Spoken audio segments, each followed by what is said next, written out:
and the leadership, the control of the battle is not with the team captain on the field, but with the head coach on the sidelines.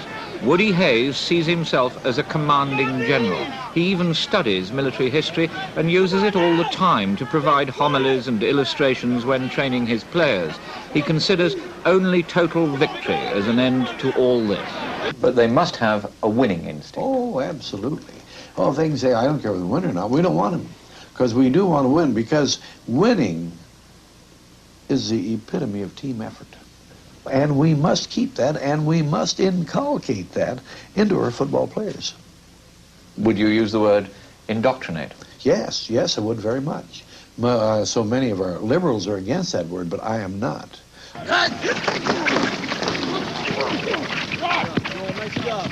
Now, fellas, I cannot understand it. Who do you have to take? That's right. Who do you have to take? That man, did you take him? I went out and stepped up and played, Coach. What? I took my stuff. You're only a senior. I'll be a goddamn son of a bitch. You made this mistake 15 times this fall. Now you listen. God damn it, I'm tired of it. You lose us a ball game, and by God, I'll throw you off the squad. What kind of player do you look for to bring onto your team? He has to be team-oriented. Usually, he comes from a good home. Comes from a home that has respected him as a youngster. And he's learned to have self-esteem because he was esteemed in that home. And we find that with self-esteem, he can pass it on to other people. You can't respect somebody else until you've learned to respect yourself. So on the whole, do you find that those standards inhibit recruiting from poorer homes, underprivileged families, ghetto conditions? No, as a matter of fact, I find good homes wherever I go. The amount of money in the home has very, very little to do with it. The two things that are always in a good home is, number one, the kid is wanted. He knows that long before he can toddle. Number two, there's discipline in that home, and discipline always implies disciples. He believes in those who took care of him and started to guide him. Those two things are always there, and I look for them. Now, not often, but sometimes we ran onto this youngster from this bad home or no home at all. He didn't get to choose that home, and we must be aware of that. I'll take him and give him a double chance just for that very reason.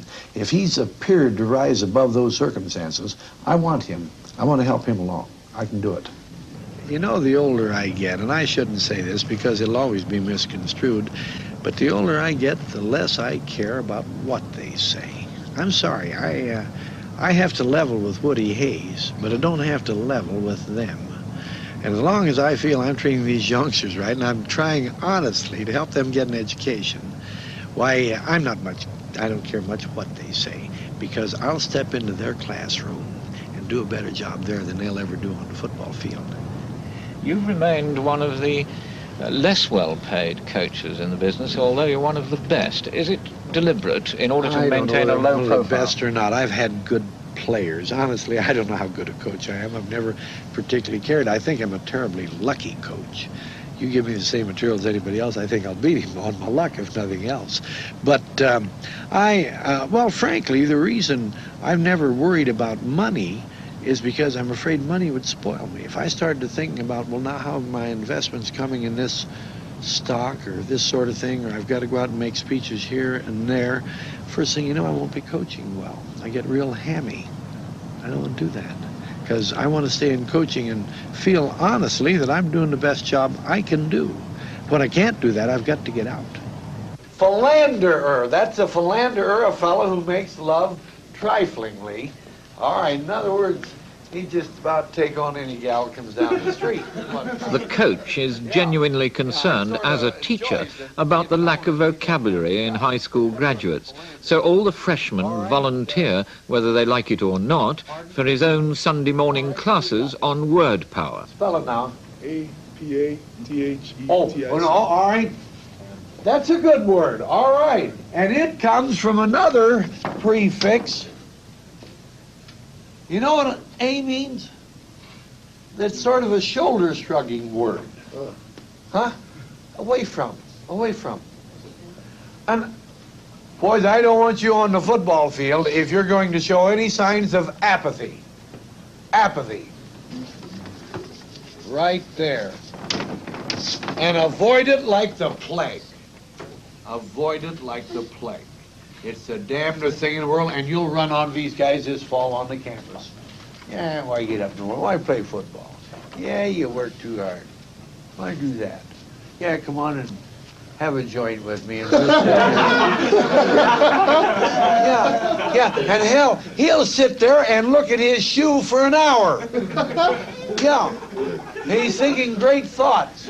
What the hell he's going to do? You think I'm kidding you? I'm not kidding you, am I? No, you're serious. And those people are apathetic as hell, and they're going nowhere. No. No. And there are a hell of a lot of people, and they take a lot of people with them, fellas. They take a lot of people with them, because we all have a tendency to be lazy. And I don't know whether it's body chemistry or mind, or whether it's a combination. It has to be a little bit of both. We all have a tendency to ease off at times. That's why you need good teachers and good coaches to push you a little bit. We all have to be pushed. The fact I'm a football coach, it's a competitive thing. I despise for people to beat us. That's why when I get good football players, I'm not going to let somebody else beat us, because I'm cheating myself and I'm cheating my players if we don't get the best out of them. If I let you come here to college and flunk out of school, I'm cheating you, because I'm older than you are. I know a little more about it than you do.